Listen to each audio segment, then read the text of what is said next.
दोस्तों नमस्कार। मेरे वीडियो अच्छी लग रही है ना, तो फिर सब्सक्राइब क्यों नहीं करते? प्लीज सब्सक्राइब जरूर करें।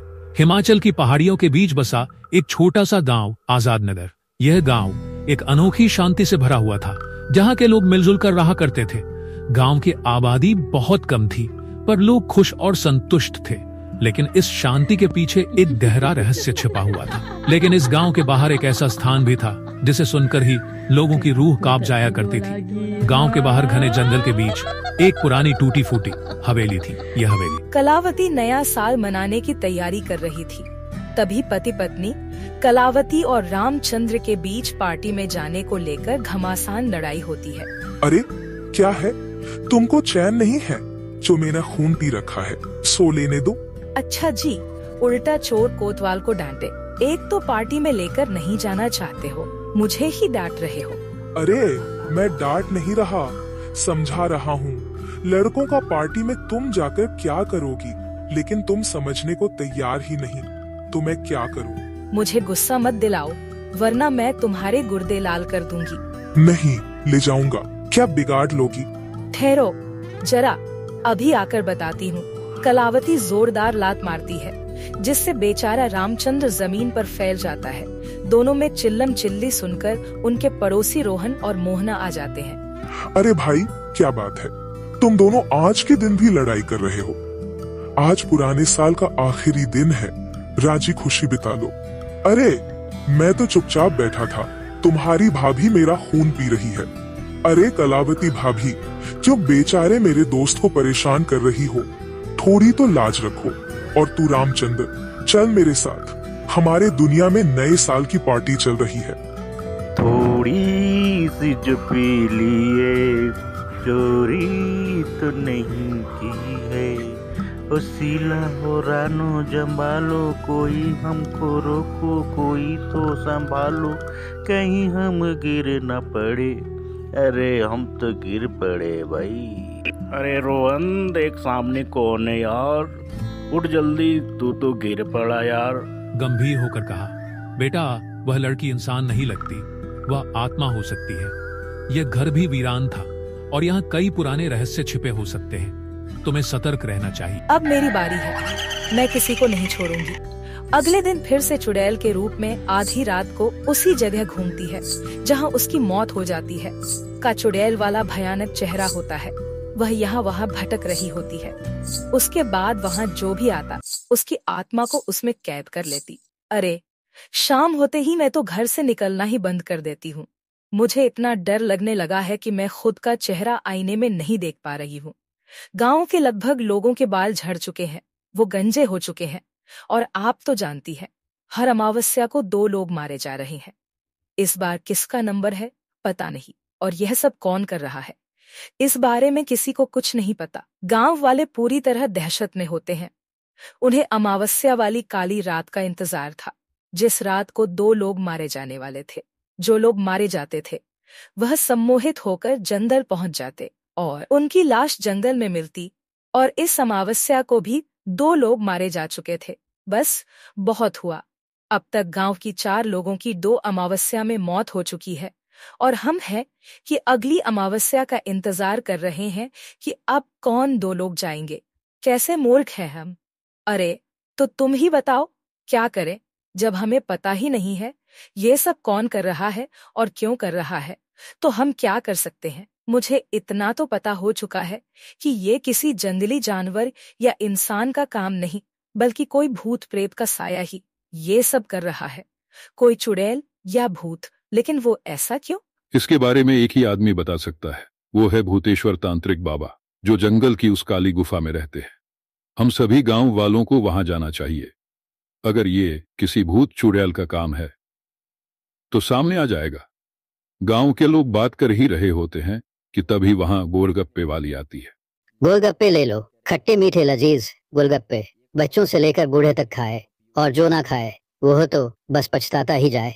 1 मिनट, अब तक कुछ लोग भी हैं जिनके बाल अभी भी वैसे के वैसे ही हैं, और जिस किसी ने इस गोलगप्पे वाली के गोलगप्पे खाए हैं उसके ही बाल झड़ रहे हैं। कहीं यह गोलगप्पे वाली कोई राज अपने अंदर समेटे तो नहीं बैठी। रामू काका, राजपाल काका, सुमित्रा काकी, यह लोग गोलगप्पे से दूर भागते हैं। इन्हें बाहर की चीज पसंद नहीं। और बाकी गांव के बच्चे, बूढ़े, जवान, सभी ने इस औरत के गोलगप्पे खाए हैं। और जब से यह औरत गोलगप्पे बेचने आने लगी है, तभी से लोगों के बाल झड़ने लगे हैं। करीब 1 महीने से अब गांव के लोग उस गोलगप्पे वाली पर नजर रखने लगते हैं। देर शाम जब गोलगप्पे वाली अपना ठेला लेकर जंगल की तरफ बढ़ती है, तो गांव के 2 लोग उसका पीछा करते हैं। और जब वह जंगल में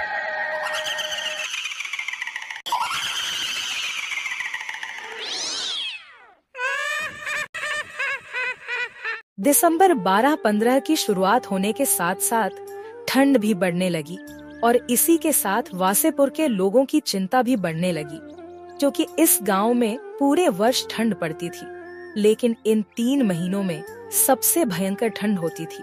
लालू भैया जल्दी जल्दी चलो, वापस भी आना है। शाम का हाल तो जानते ही हो। हाँ जानता हूँ, यह 3 महीने वासेपुर के लिए नरक के समान हो जाते हैं। वासेपुर के लोग केवल ठंड से ही परेशान नहीं थे, बल्कि उनकी दूसरी समस्या गांव में रहने वाला तिवारी जैसे लोग से है। ठंड हर रोज होती थी, वैसे ही तिवारी से झगड़े भी हर रोज होते थे। मैं जानता हूँ कि तुम लोग ठंड से बहुत परेशान हो, इसीलिए मैंने फैसला किया है कि मेरे गोदाम में जितनी लकड़ियाँ हैं वो सभी गांव वालों में बांट दूंगा। मुखिया जी, आपका यह फैसला बहुत सही है, इससे गांव वालों को बहुत मदद मिलेगी। आप हमेशा गांव वालों की परवाह करते हैं। क्या सोच रहे हो तिवारी, इस भयंकर ठंड में गांव वालों की मदद करो। तुम्हारे पास तो कई सालों की लकड़ियां रखी हुई हैं। देखिए मुखिया जी, यह गांव वाले ठंड में चाहे जैसे रहे, लेकिन मैं अपनी लकड़ियां बिल्कुल नहीं दूंगा। और फिर यह ठंड तो हर साल आए, मैं कहाँ तक इनकी मदद करूंगा। जब गांव वाले कभी मेरी मदद नहीं करते तो भला मैं उनकी मदद क्यों कर। मुखिया जितने नम्र और दयालु प्रवृत्ति के थे, तिवारी उतना ही कठोर, झगड़ालू और दुष्ट है। एक दिन अपने घर के बाहर पेड़ के नीचे बैठा था। अचानक उसे डरावनी हंसी की आवाज आ रही थी। तिवारी इधर उधर देखता, लेकिन उसे कुछ भी नहीं दिखता। अरे, ये मेरे मन का डर है। तिवारी फिर पेड़ के नीचे बैठ जाता है। फिर से उसे वही डरावनी हंसी की आवाज आती है। तिवारी बहुत डर जाता है। तभी तिवारी की नजर मुखिया जी पर पड़ती है। अरे इतनी ठंड, बाहर अकेले बैठे, क्या बात है? कुछ नहीं मुखिया जी, कुछ अजीब सी आवाजें आ रही थी। आपने सुना किया नहीं? मैंने कुछ नहीं सुना। तुम अकेले बैठे हो इसलिए तुम्हें ऐसी आवाजें सुनाई दे रही हैं। अच्छा, मैं चलता, अपना ख्याल रखना। ठीक है तिवारी। हाँ हाँ मुखिया जी। चुड़ैल घूम रही है, उसका कोई तो मकसद होगा, या वो लोगों को कुछ बताना चाहती हो। वो लोगों को कुछ भी बताना चाहती हो, लेकिन वो लोगों की जान भी ले रही है, और यह बिल्कुल सही नहीं है। अपने बेटों को संभाल कर रखना। मैं तो अपने बेटे को कह कह कर थक गई हूँ। रात के समय उस पेड़ के मत जाना, लेकिन आजकल के बच्चे भूत प्रेत जैसी चीजों को मानते ही कहाँ है। यह तो तू बिल्कुल ठीक कह रहा है। एक हमारा समय था जब हमारे माँ बाप एक बार कह देते कि यहाँ नहीं जाना है तो हम हिलते नहीं थे, लेकिन आजकल के बच्चे सुनते ही कहाँ है।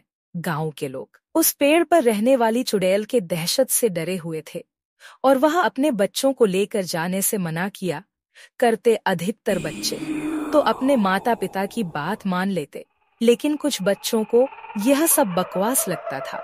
इन्हीं में से अजय और नीलेश जो देर रात बाहर जाकर उस चुड़ैल को देखने का फैसला करते हैं। श्यामलाल काका ने कहा है कि उस पेड़ के पास नहीं जाना है, और तू कह रहा है उस पेड़ के पास चले। अगर तुझे मेरे साथ आना है तो तू आ सकता है, वरना मैं कमलेश को अपने साथ ले जा रहा हूँ। अरे, मैंने कब मना किया कि मैं नहीं आ रहा? मैं तो बता रहा हूँ कि काका अगर हमें पेड़ के पास जाते देख लेंगे तो वो फिर हमें सुनाएंगे। वो मेरा बा श्यामलाल है, मैं उन्हें अच्छे से जानता हूँ। तू चिंता ना कर, मैं बाकी की चीज संभाल लूंगा। अभी अभी पेड़ के पास चलते हैं, शाम हो चुकी है। हमें उस चुड़ैल को भी तो देखना है। क्या पता उस चुड़ैल के नाम से लूटपाट होती हो, कहीं ऐसा ना हो कि हमारे साथ भी लूटपाट हो जाए। इतना कहने के बाद नीलेश और अजय दोनों ही पेड़ की तरफ निकल जाते हैं। शाम हो चुकी थी, रात का अंधेरा छा रहा था। दोनों उगते हैं, इतना मजा आ रहा है। वैसे यहाँ आसपास तो कोई नजर भी नहीं आ रहा। हमने कई राउंड लगा लिए हैं, लेकिन कोई दिख भी नहीं रहा। मैंने कहा था ना, यह भूत प्रेत कुछ नहीं होते। किसी ने झूठी कहानी ला दी। गांव वाले भी इस कहानी को मानकर बैठ गए हैं। हो सकता है किसी की किसी से दुश्मनी हो और वो हाईवे पर मार का चले जाते हो और नाम आ जाता है चुड़ैल का। इतना कहकर अजय और नीलेश घर की तरफ बढ़ने लगते हैं।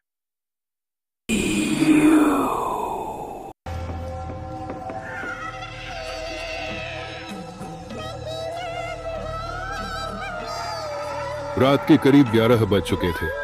जंगल एकदम सुनसान था, लेकिन उस औरत को बचाने के चक्कर में अजय और नीलेश खाई में गिर जाते हैं और दोनों बुरी तरह गिर जाते हैं, जिसके बाद उनके बचने की कोई उम्मीद नहीं रह जाती। अब पता चला इस हाईवे पर किसका राज है। अब अगली सुबह गंभीर होकर कहा, बेटा वह लड़की इंसान नहीं लगती, वह आत्मा हो सकती है। यह घर भी वीरान था और यहाँ कई पुराने रहस्य छिपे हो सकते हैं। तुम्हें सतर्क रहना चाहिए। अगले दिन सुंदर ने गांव के बुजुर्ग हरिकृष्ण काका से इस बारे में बात की। काका, कल रात हमने किसी के रोने की आवाज सुनी, क्या आपने कुछ सुना? हरिकृष्ण काका हंसते हुए बोले, बेटा यह तुम्हारा वहम है। जंगलों के बीच रहते रहते दिमाग ऐसी आवाजें गढ़ लेता है। कोई जानवर रहा हो। अब मेरी बारी है, मैं किसी को नहीं छोड़ूंगी। अगले दिन फिर से चुड़ैल के रूप में आधी रात को उसी जगह घूमती है जहां उसकी मौत हो जाती है। का चुड़ैल वाला भयानक चेहरा होता है। वह यहाँ वहां भटक रही होती है। उसके बाद वहां जो भी आता उसकी आत्मा को उसमें कैद कर लेती। कोई मुझसे बच नहीं पाएगा। मैं किसी को भी नहीं छोड़ूंगी। सबने मेरे साथ बुरा किया। ये बंगला सही नहीं है। मैंने अपने कानों से उस औरत की आवाज सुनी है। चुप करो यार भाई, मैं भी वही था, तुम भी वही थे, तो उस औरत की आवाज सिर्फ तुम्हें क्यों सुनाई दी? मेरे कानों में क्या हड़ताल हो गई थी? हाँ शट। अब सुंदर, हाँ भाई इतना मत घबराओ, लेकिन सुंदर भाई जैसा तुम सोचोगे वैसा ही तुम्हें महसूस होगा।